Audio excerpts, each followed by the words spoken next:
Boa tarde, meus irmãos e minhas irmãs da África. Aqui é de manhã, o dia está lindo.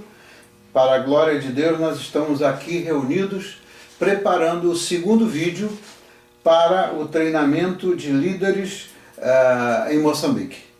Então, que acabamos de orar pedindo ao Senhor Jesus Cristo que o seu Santo Espírito esteja entre nós e que, obviamente, ao vocês usarem esses vídeos aí, que o Espírito Santo de Deus abra as mentes e os corações para cumprir o propósito do Senhor que Ele colocou no nosso coração. Amém? Então, aquela primeira apostila que diz lá, Igreja Batista Portuguesa Americana, que tem a cruz e o peixe lá em cima, para vocês identificarem qual é, que diz lá, Programa de Treinamento de Líderes, elaborado para a Igreja da África. Ali é a apostila que nós hoje vamos começar a detalhar. Então, minha irmã... Boa tarde para vocês aí, nossos irmãos, queridos, amados. Estamos aqui mais uma vez sob a direção do nosso Senhor para fazermos esse vídeo com a intenção de que seja usado no treinamento de evangelistas aí. E pedimos ao Senhor que seja feito de acordo com a vontade dEle e com as necessidades dos irmãos. Então vamos começar aqui, pastor, com uma pergunta referente à primeira apostila. O que Jesus mandou que se faça para salvar as pessoas da condenação pelos pecados? O que Jesus mandou fazer para salvar as pessoas da condenação dos pecados? É exatamente o primeiro tópico da apostila, que diz a grande comissão, encontrada no Evangelho de Jesus Cristo, segundo Mateus, capítulo 28, versículos 18 ao 20. E essa palavra diz: Então Jesus aproximou-se deles e disse: Foi-me dada toda a autoridade nos céus e na terra. Portanto, vão e façam discípulos de todas as nações, batizando-os em nome do Pai e do Filho e do Espírito Santo, ensinando-os a obedecer a tudo o que eu lhes ordenei. E eu estarei sempre com vocês até o fim dos tempos. Então, isso é exatamente o que o Senhor mandou a gente fazer discípulos. Existe, pelo menos aqui na América, eu não creio que exista isso na África, mas só para vocês saberem do que não está muito bem entendido. É óbvio que tem gente que entende claro isso, mas muita gente pensa que nós estamos aqui para fazer membro de igreja. Para fazer membros de igreja. Não foi isso que Jesus falou. Ele não disse aqui, portanto, façam membros de igreja. Ele disse, façam discípulos de todas as nações. Por isso é que o Senhor nos abriu a porta para a gente colaborar com vocês e fazer discípulos de Jesus Cristo aí em Moçambique. Né? Não é fazer discípulos do pastor Paulo, não é fazer discípulos do pastor José Moisés, não é fazer discípulos do pastor Afonso Lenco, mas para fazer discípulos de Jesus Cristo. E aí, batizando-os, mas não para por aí, diz lá, ensinando-os a obedecer tudo que eu lhes ordenei. Mas ele não vai deixar a gente sozinho. Ele disse, eu estarei sempre com vocês até o fim. Então, isso aí é o que ele mandou a gente fazer. E como nós somos nascidos de novo no Espírito e salvos para a obra do Senhor, nós temos que seguir em frente, fazendo o trabalho e obedecendo aquilo que Jesus nos ordenou. Arrisca, porque se a gente é salvo e não faz a obra do Senhor, então vamos também pagar um preço por isso mais para frente. E a segunda pergunta aqui, quem nos dá poder para fazer o que ordenou em relação à evangelização? Quem é que nos dá poder? Essa é uma pergunta boa. Quem é que nos dá poder para fazermos o que Jesus mandou a gente fazer em termos da evangelização? É importante também a gente fazer que o poder não vem de nós. nós somos instrumentos do Senhor. Então o poder vem do Espírito Santo de Deus. O poder para fazer esta obra vem do Espírito Santo de Deus, que vive em nós, porque somos salvos pela graça de Deus e pela fé, né? Então é pelo poder do Espírito Santo de Deus que, porque nós cremos que Ele tem este poder e não que o poder vem de nós, né? Aí é que as coisas vão acontecer como estão acontecendo para a glória de Deus, não, nunca para a nossa glória. E aí as pessoas vão aceitando a Jesus Cristo como Senhor e Salvador, né? Para, então, multiplicar discípulos de Cristo. A cada pessoa que é salva, é suposto que essa pessoa vai ser treinada, vai ser ensinada, vai crescer espiritualmente para Deus também usar, como nos usa, para fazer seus discípulos. Isso é que é evangelizar. Evangelizar é exatamente isso, é a gente, pelo poder do Espírito Santo, trazer outras pessoas a Cristo. É que nós não podemos fazer um trabalho de Deus pela carne, né? Exatamente. Nós temos que buscar de Deus, buscar da parte do Senhor, o Espírito Santo, para que a obra de Deus seja feita na plenitude, no planejamento que o Senhor assim deseja.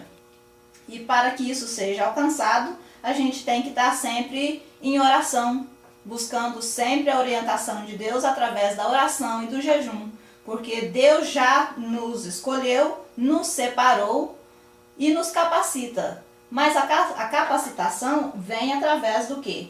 Da obediência, na oração e no jejum, buscando sempre a direção do Senhor para que essa missão seja cumprida com sucesso. Irmã, você tocou numa palavra-chave. Não é pela nossa carne, não é pela habilidade nossa como seres humanos, né? Eu só quero brevemente dar um exemplo.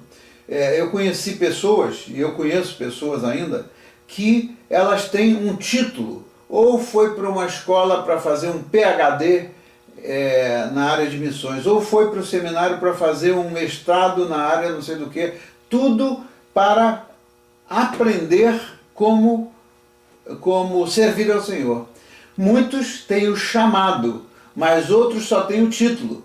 Por que razão? Alguma coisa, e eu não estou aqui para julgar ninguém, mas alguma coisa aconteceu que a pessoa não é um desses, de nós privilegiados, não é um escolhido. Exatamente falando disso, tinha um homem lá na Califórnia, quando eu estava na Califórnia, ele fez um PhD lá no mesmo seminário onde eu fiz, né? Sabe o que aconteceu? Esse homem não conseguiu uma igreja que ele pudesse servir, porque quando ele ia numa igreja, eu não sei o que acontecia, que nenhuma igreja o chamou. Então ele trabalhava numa área de trabalho secular totalmente diferente, que não tinha nada a ver com o ministério. Então há os chamados e escolhidos, né? E há os que têm os títulos. Aqui não está se falando de... E eu tenho a prova, tenho visto isso na prova da dedicação de vocês, meus irmãos, porque não é a questão de ter um título extraordinário ou ter ido à escola, né? A escola é importante, não estou dizendo que a escola não é importante, mas é uma questão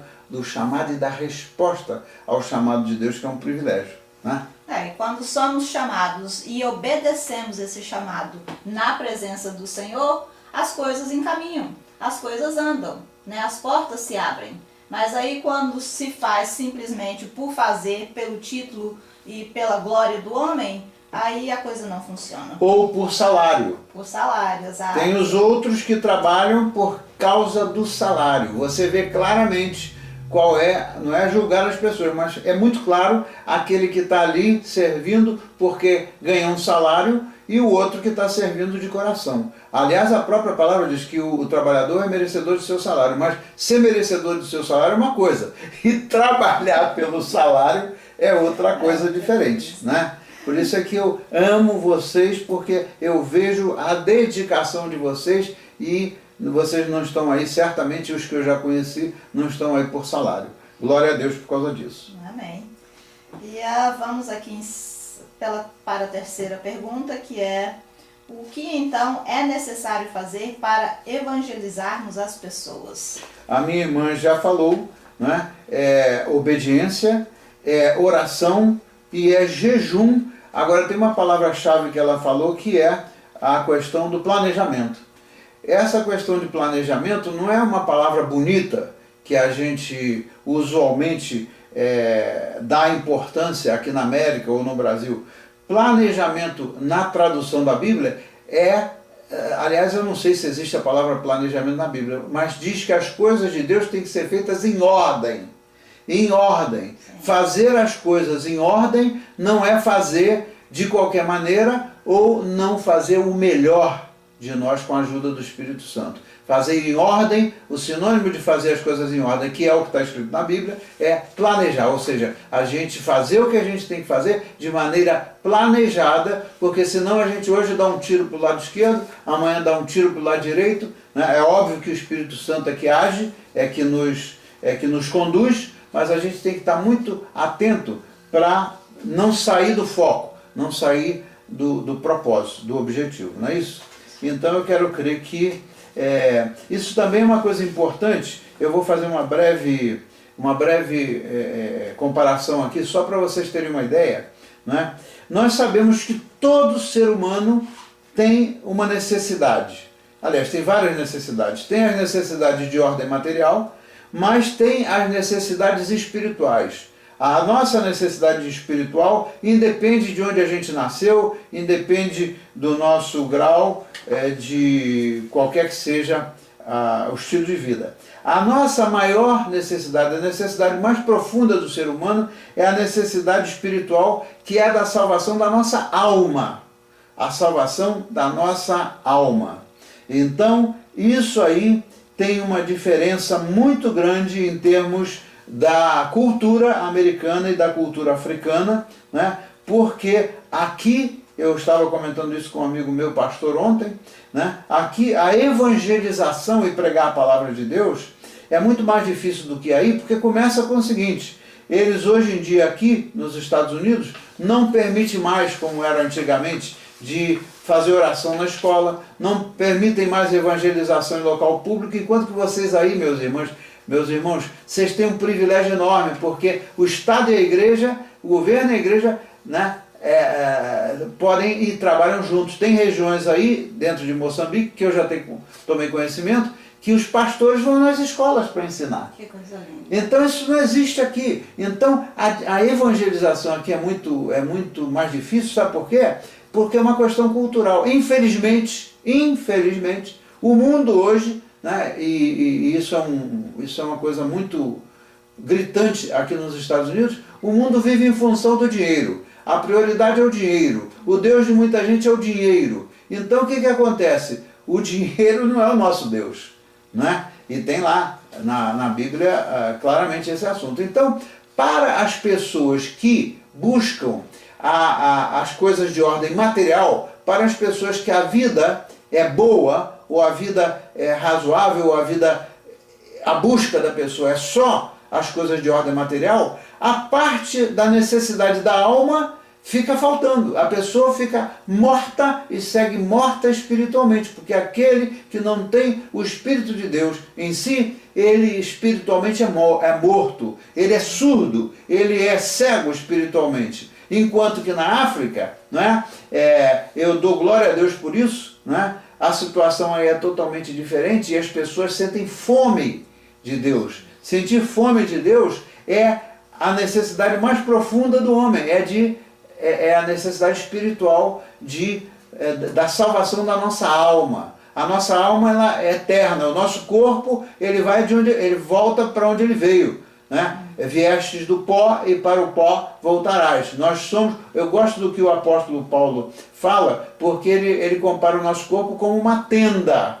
É uma tenda onde o nosso espírito vive. Nós somos seres espirituais. Então estamos numa tenda. Que tenda é essa? É o nosso corpo. O dia que esse corpo acabar, né, a nossa alma segue. Né? Então nós somos seres espirituais. Isso é importante a gente falar pelo seguinte, porque aqui é muito mais difícil do que aí, não é impossível, mas infelizmente aonde a prioridade da pessoa não é buscar de Deus, não é aprender da palavra de Deus, não é orar como ela falou, não é fazer o jejum, não é obedecer, então a vida, aqui tem um ditado que é o seguinte, e no Brasil também, você pergunta, como é que vai? Ah, tudo bem, como é que é? Tudo bem, empurrando com a barriga, não tem esse ditado no Brasil? Tem. Empurrando com a barriga. Imagina se a minha vida fizesse sentido de eu viver um dia depois do outro só empurrando com a barriga, ou seja, não vivendo. Viver é o propósito de Deus para nós e não vegetar. Não vegetar. Vegetar é coisa diferente de viver, não é isso? Sem dúvida, sem dúvida. E outra coisa, no meu ponto de vista, como o senhor está falando a diferença de culturas da América, do Brasil e até mesmo da África, aqui na América, a cultura, as pessoas são ricas, é o que eu digo, são ricas materialmente, mas muito pobres espiritualmente. Né? São pobres de espírito porque tudo que querem, tudo que fazem é o quê? Atrás dos bens materiais, atrás de viver para este mundo. Quando que, na verdade, nós temos que viver para o mundo vindouro, para o mundo de Jesus Cristo.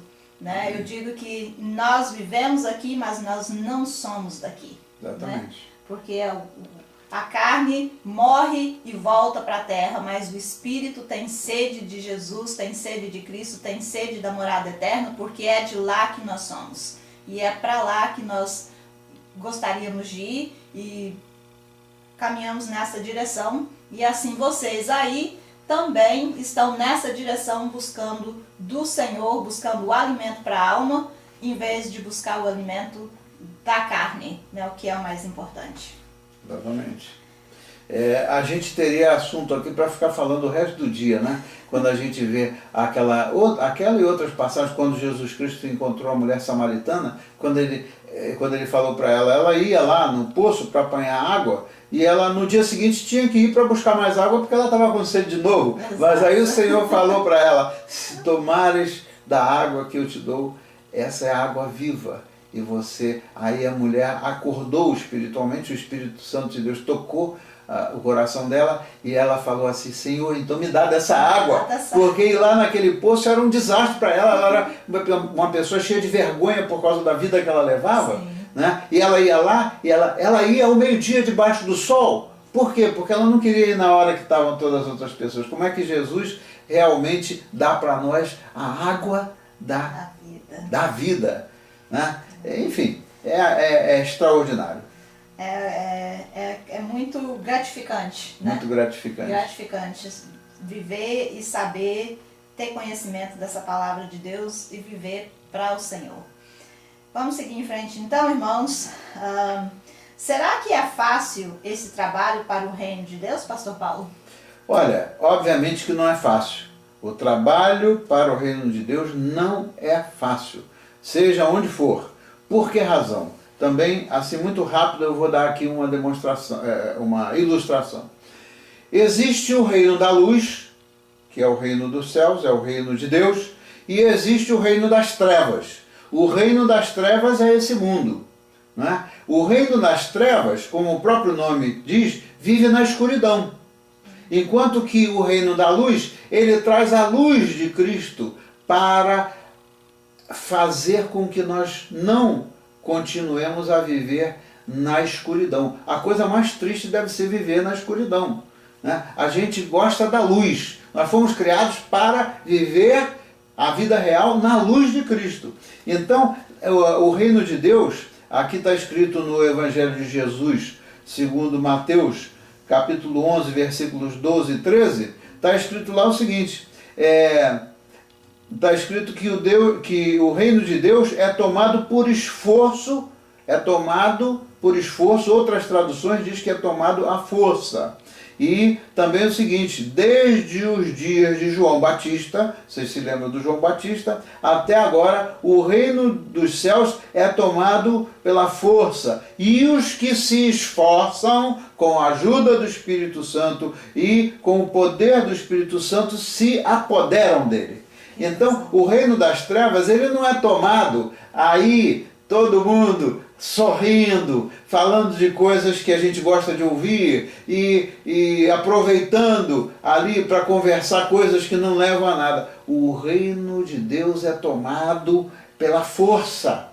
Por que razão? Porque a nossa natureza pecaminosa tende a satisfazer as necessidades da nossa carne. A gente quer ter os prazeres da carne, mas o reino de Deus, ele é para caminhar pelo Espírito e não para satisfazer os desejos da nossa carne. Então, ele é tomado por esforço. Por isso é que não é fácil.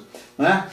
Nós sabemos que ganhar almas para Cristo é uma batalha que se trava entre o reino da luz e o reino das trevas. É uma batalha. Nós estamos envolvidos numa batalha, mas nós temos vitória para a guerra como um todo, porque nós estamos fazendo isso pelo poder do nome e do sangue de Jesus Cristo, fortalecidos e encorajados pelo Espírito Santo de Deus. Então, é isso aí. Não é um trabalho fácil, mas é um trabalho gratificante, aquela palavra que você acabou de usar. Por isso o reino de Deus é tomado pelo esforço. E aí ele aqui eu tenho uma anotação interessante para apontar, que é o seguinte: antes nós tínhamos a lei, né, a lei que foi dada por Moisés e a lei que está escrita no Antigo Testamento, que era para a gente saber o que era certo e o que é errado, para a gente não fazer o que era errado. Porque antes podiam as pessoas dizer, eu não sabia, eu fiz isso errado porque eu não sabia. Então a lei veio para dizer para nós o que é certo e o que é errado. Por isso é que a palavra obediência aí é uma palavra-chave, porque é obedecer ao que Deus disse que é certo e não ao que o mundo nos ensina que é errado. Então, o Espírito Santo é que ele vai nos dar as armas para a gente lutar essa batalha e vencer a guerra. O que o apóstolo Paulo falou? Ele foi até o final, mas ele conservou o quê? Conservou a fé.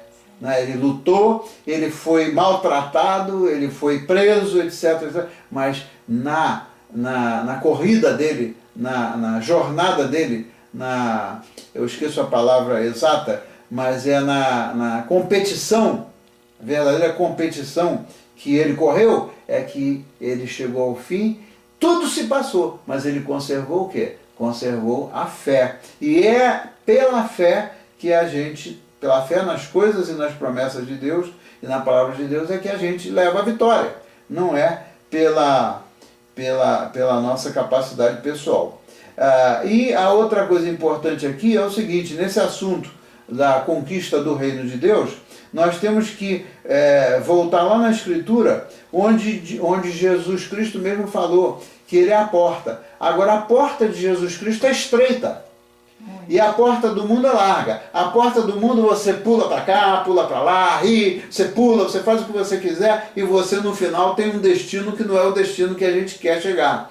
Mas a porta de Cristo ela é estreita. Então, para entrar pela porta de Cristo, né, é só pela graça, porque não é o que a gente quer fazer, é o que Ele quer que a gente faça. E evangelizar e ganhar almas para Cristo é uma batalha, mas é uma batalha de vitória, em nome de Jesus Cristo. Em nome de Jesus. E complementando aí o que o senhor acabou de falar, é muito fácil, né, dessa pergunta aqui de ser respondida, simplesmente quando a gente lê o testemunho da vida de Jesus aqui na Terra, a gente vê que a partir do momento que ele começou a ministrar o evangelismo na Terra, já começou a perseguição à vida dele. Então, nessa trajetória, né, que Jesus aí ministrou para o povo, trazendo a palavra de paz e amor, o que aconteceu com ele? Toda a tranquilidade que a vida dele tinha acabou,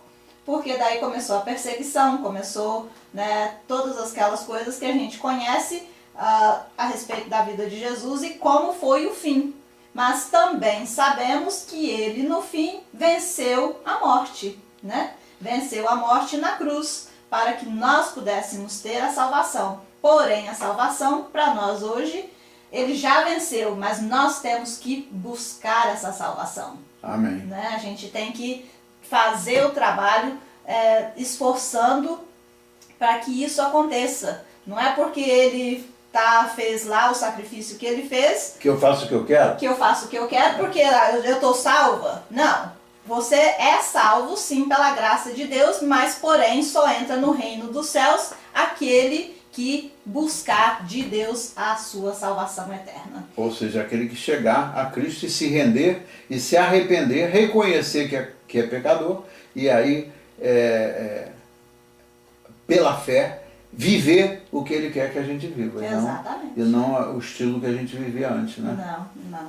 Eu tenho aqui uma outra observação na apostila, se vocês verem a apostila, que fala do contexto africano e a nossa participação. Eu quero insistir numa coisa muito importante, na continuidade do que vocês estão fazendo, né? Continuar fazendo o que vocês estão fazendo, mas de uma maneira organizada e de uma maneira continuada. Não é fazer um pouquinho hoje, depois para e desistiu, é muito difícil. Então, não. Por que razão? Isso precisa ser continuado e vocês estão no caminho certo. Por que razão? Porque vocês estão evangelizando, seja nas cruzadas, seja evangelização nos grupos, mas também evangelização individual, onde que a pessoa foi lá na cruzada, foi despertado o interesse nela pelo Espírito Santo, aí depois ela vai participar de um grupo, de evangelismo em grupo, e depois então, se a pessoa tem dúvida, o papel do pastor é ainda continuar o trabalho individualmente, para depois então que a pessoa chegou de fato a Cristo, então começa uma outra etapa que nós não vamos tratar agora, mas é uma etapa que está escrito e que a gente já falou no início. Nós temos que fazer discípulos de Cristo. Então eu queria dizer isso, que é importante que vocês estão fazendo e é essencial, né? E quando o Espírito de Deus direciona, aí o Senhor sempre manifesta a sua presença, liberta as pessoas, cura as pessoas, salvando aqueles que necessitam do médico dos médicos. O Senhor Jesus Cristo, ele fez isso. Ele não foi lá só pregando o Evangelho. Ele pregou o Evangelho, mas os discípulos dele estavam com ele para aprender, primeiro para ver a manifestação da glória de Deus em Jesus Cristo, onde que ele fazia curas, onde que ele ministrava as pessoas que estavam possuídas de demônio e expelia os demônios daquelas pessoas, onde ele alimentava aquele que estava com fome, fisicamente falando. Mas o que acontece é o seguinte: o Senhor Jesus Cristo, ele faz a obra completa. Ele não faz a obra só, ele não faz a obra só um pedaço da obra, ele faz a obra completa. Tanto é que já lá no Velho Testamento diz, né, foi dito esqueci agora o nome daquele que falou isso, acho que foi Josué, que disse que você e a sua família, não foi Josué que falou isso? Você e a sua família serão salvos. A promessa de Deus não é só para nós, para a nossa família. E uma coisa que eu gosto muito na tradição dos povos nativos, pelo menos os índios aqui da América do Norte, eles têm um conceito de família totalmente diferente do nosso conceito aqui, e eu sei que o conceito de vocês na África, nos povos nativos, possivelmente deve ser o mesmo. A gente considera família como a nossa família de sangue. Sim. Meu irmão, meu pai, minha mãe, meu avô, meu tataraneto, mas os povos nativos, Deus revelou a verdade de Deus a eles, e eles consideram a família como toda a comunidade.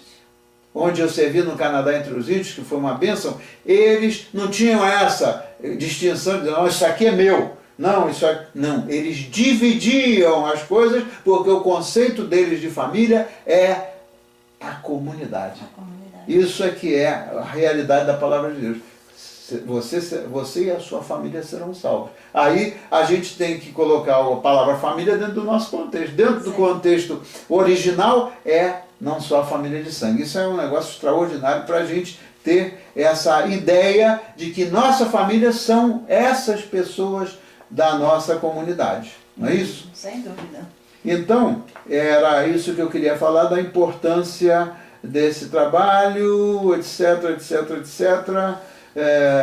Eu acho que aqui já podemos ir para a próxima pergunta. Sim. Qual é o propósito da evangelização, pastor Paulo?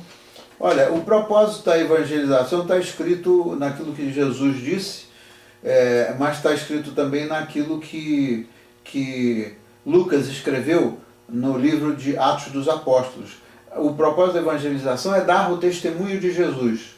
O propósito da evangelização é dar o testemunho de Jesus na nossa vida. É dizer, o que é o testemunho de Jesus na nossa vida? É dizer para as outras pessoas o que ele fez por nós. Olha, quero te dizer que esse Jesus que nós estamos tratando aqui, o que ele fez por mim foi me salvar. O que ele fez por mim foi tirar aquele saco pesado de pecado das minhas costas que eu carregava antes. Um saco pesado, eu estou ensinando a carta aos Romanos, e no vídeo da carta aos Romanos eu dou a ilustração. Antes da gente chegar a Cristo, nós carregamos um saco pesado de pecado nas nossas costas. Quando a gente chegar a Cristo, a gente já não carrega mais aquele peso nas costas. Então é dar o testemunho do que Jesus Cristo fez por mim. Olha, eu tinha culpa, eu me sentia culpado porque eu tinha feito isso errado, tinha feito aquilo errado. Hoje eu não sinto culpa porque eu me arrependi, pedi perdão e ele se esqueceu dos meus pecados, e está escrito que ele joga no fundo do mar quando ele nos perdoa. Ele não fica guardando, né? Aquilo que é perdoado pelo Senhor é jogado no fundo do mar. Então o propósito é dizer o que Jesus faz por nós. Sim.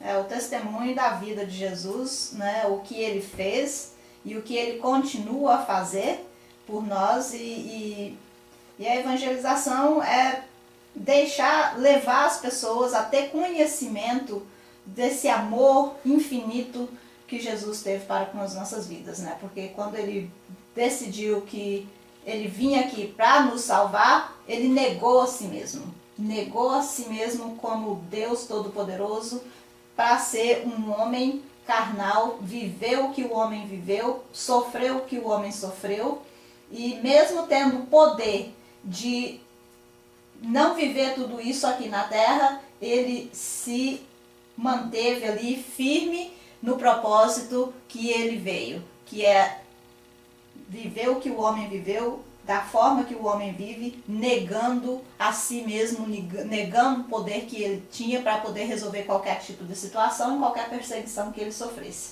Mas pelo amor a mim e ao Senhor e a todas as pessoas, ele negou-se a si mesmo.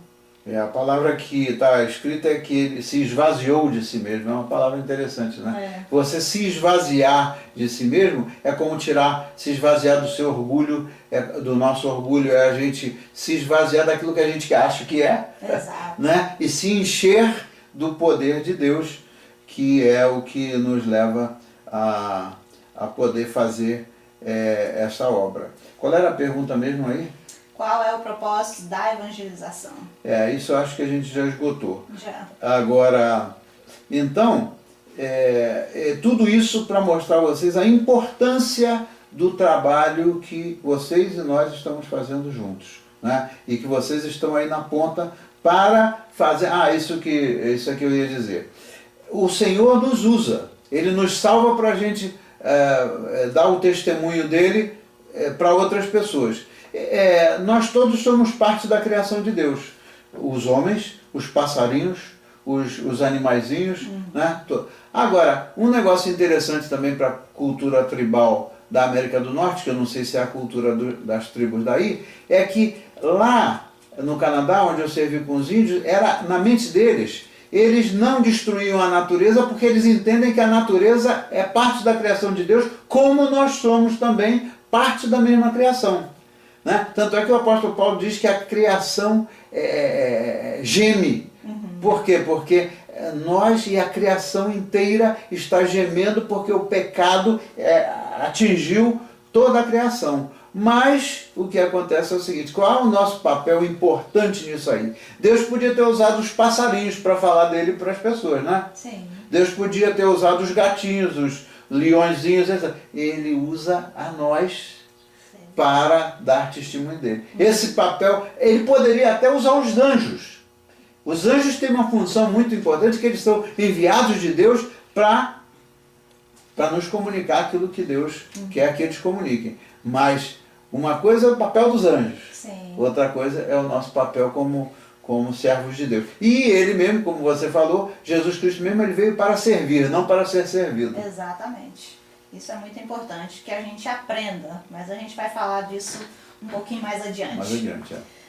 Qual a próxima pergunta aqui é: qual é o passo seguinte depois que a pessoa aceita o Senhor Jesus Cristo como nosso Salvador?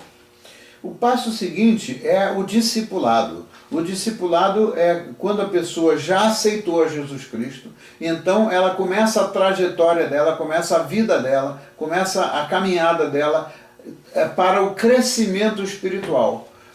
O crescimento espiritual começa quando a gente aceitou a Jesus Cristo. Então, durante a nossa caminhada, nós temos os nossos altos e os nossos baixos, mas o Espírito Santo é aquele que nos convence do pecado quando a gente cai.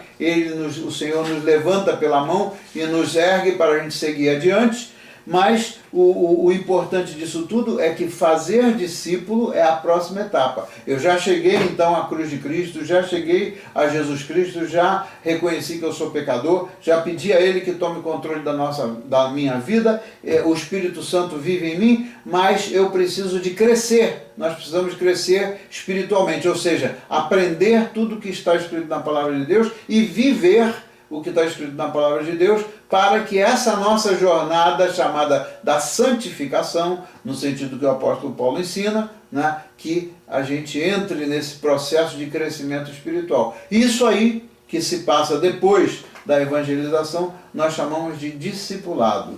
Discipulado.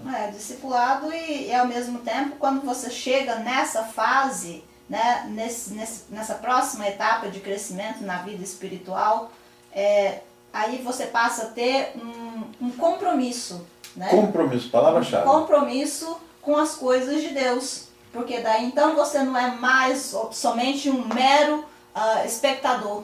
Você passa a fazer parte do elenco, né? Que é ser um discípulo de Deus. E quando você passa a ser um discípulo de Deus, você passa a ter compromisso com as coisas de Deus, com a palavra de Deus, com os ensinamentos de Deus. E é sempre andando no caminho do Senhor, quando se descobre que é um compromisso que a gente tem na vida. Amém. E aí a próxima pergunta é: por que fazer discípulos? Por que fazer discípulos? Olha só, nós estamos sempre conduzindo tudo dentro do mesmo entendimento que a gente está falando sobre o assunto desde o início, né? O próprio Jesus Cristo, ele disse aos seus discípulos, né, o que está escrito no Evangelho de Jesus, segundo João, capítulo 14, versículos 12 a 13, o Senhor disse assim para eles, olha só: em verdade eu vos digo que aquele que crê em mim fará também as obras que eu faço, e outras maiores fará, porque eu vou para junto do Pai. E tudo quanto pedirdes em meu nome, isso farei, a fim de que o Pai seja glorificado no Filho. Olha que coisa interessante. Isso aqui confirma que nós somos imitadores de Cristo. Discípulos é ser imitadores. A gente, não no nosso nome, mas no nome dele, porque ele escreveu, a gente vai ser capaz, porque ele vai nos capacitar de fazer as mesmas obras que ele fez e mais do que aquelas obras maiores fará, porque ele foi para o Pai, vai nos buscar depois, vai voltar para nos buscar, para a vida eterna, mas ele diz aqui, esse é o contexto: tudo quanto pedirdes em meu nome, isto farei. Será que é tudo quanto pedirdes se eu chegar para o Senhor e disser assim: Senhor, eu quero um avião para eu ir lá na África para poder ensinar o Evangelho? Será que isso aí é da vontade de Deus?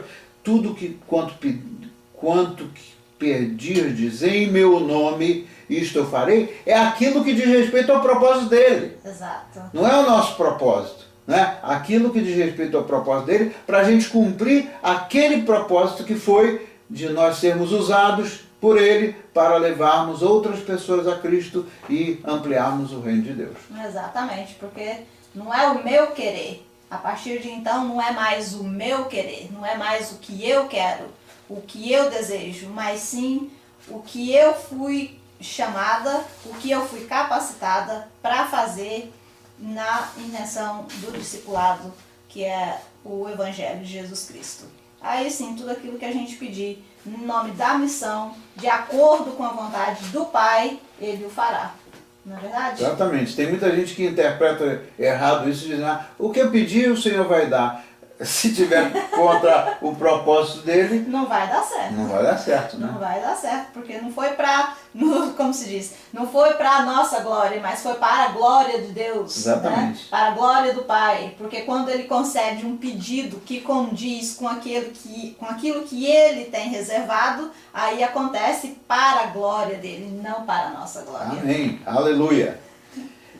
Então, eu acho que tem mais uma pergunta. Tem mais duas. Aqui a próxima, será que existe muita gente para fazer a obra da evangelização? Essa é uma pergunta muito chave. Será que existe muita gente para fazer a grande obra da evangelização? Lá em Mateus, capítulo 9, versículo 37, Jesus foi muito claro. Ele disse assim, e então disse a seus discípulos, a seara, na verdade, é grande, mas os trabalhadores são poucos. Jesus viu que havia poucos trabalhadores, mas em momento algum ele disse que era uma realidade sem solução. Há solução, porque o propósito dele é esse, para isso ele levanta pessoas para o trabalho da evangelização. Então é um trabalho nobre, é um trabalho muito especial que vocês estão sendo treinados para este trabalho. Porque ainda que seja difícil, ainda que seja uma batalha, ainda que seja difícil achar os trabalhadores, né? Na verdade, Ele é o que faz tudo que é impossível para nós, o que está escrito? É possível para o Senhor. Então, pelo contrário, há muito poucos trabalhadores, mas Jesus deu a solução para resolver o problema. Qual é a solução que ele deu para resolver o problema? Mateus 9, né, o versículo seguinte, que é o 38. Rogai, pois, ao Senhor da seara que mande o quê? Trabalhadores para a sua seara. Então, orai, vigiai, jejuai, porque Ele vai mandar, não são poucos não, vai mandar muitos. E para isso, nessa causa, nós estamos aqui comprometidos. Exatamente. E voltando lá, como na pergunta número 4, que será que é fácil o trabalho do reino de Deus? Por isso que é pouco os trabalhadores para a seara. Jesus já sabia naquele tempo que seria um trabalho árduo, um trabalho muito difícil, que exige muito das pessoas, por isso que são poucos os trabalhadores para o reino de Deus. Porém, todavia, ele também nos deixa claro que, como a seara é dele, se nós orarmos e pedirmos, né, que ele mandará mais trabalhadores para a colheita, né, das almas que estão necessitadas. Amém. E aqui a última pergunta é, para que somos salvos? Para que somos salvos? Eu acho que de alguma maneira a gente já falou. A gente é salvo para a gente levar aos outros também a salvação em Cristo Jesus. Né? Isso a gente já falou. Agora, o que quer dizer isso? Comunicar a outras pessoas que não conhecem a Cristo as boas novas ou as boas notícias da salvação. A salvação é uma boa notícia para todos nós. Então é levar essas boas notícias pelo testemunho do que Ele fez na nossa vida e pelo ensinamento da palavra de Deus. Né? E nós somos salvos para aprender cada dia, aprender a ser cada dia mais como Jesus Cristo, como imitadores dele.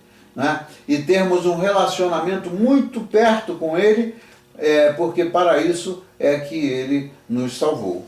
Então, você foi posto nessa vida para uma missão especial, meu irmão e minha irmã, para servir a Deus e servir aos outros, em nome de Jesus. Aí o apóstolo Paulo diz em Efésios, capítulo 2, versículo 10, ele diz o seguinte, pois foi Deus quem nos fez o que agora somos. Veja, foi Deus quem nos fez o que agora somos. Ele nos criou para que fizéssemos as boas obras que Ele já havia preparado para nós, o que você falou. Ele nos salvou para fazer as boas obras, né, que Ele já havia preparado para nós. Essas boas obras são o seu serviço, né, para o reino de Deus. Então veja, sempre que você serve as pessoas de alguma forma, você está na verdade fazendo o que Ele manda, obedecendo, você está servindo a Deus e servindo também aos outros. Então Deus salvou você e salvou a mim para que a gente pudesse exercer essa santa vocação. Na verdade é uma vocação muito nobre, né? Que é mostrar ao mundo o amor, a bondade e a misericórdia de Deus. Então você não foi salvo pelo serviço, mas foi salvo para o serviço no reino de Deus. Aí, para finalizar, lá em Mateus 8,15 diz assim: quando a sogra de Pedro, que andava doente, foi curada por Jesus, ela imediatamente se levantou e começou a servir. Aqui ele não disse, olha, ela imediatamente se levantou e começou a fazer festa, começou a comer bem. Não, imediatamente se levantou e começou a servir. Depois ela foi comer, certamente. Então, Jesus tomou na mão dela, naquele momento que Jesus foi lá para salvar a sogra de Pedro, e a febre saiu dela. Então ela se levantou e começou a cuidar dele. Isto mostra que somos abençoados para ser uma bênção na vida dos outros. Veja o que está escrito lá na primeira carta de Pedro 2,9, que resumidamente é isto.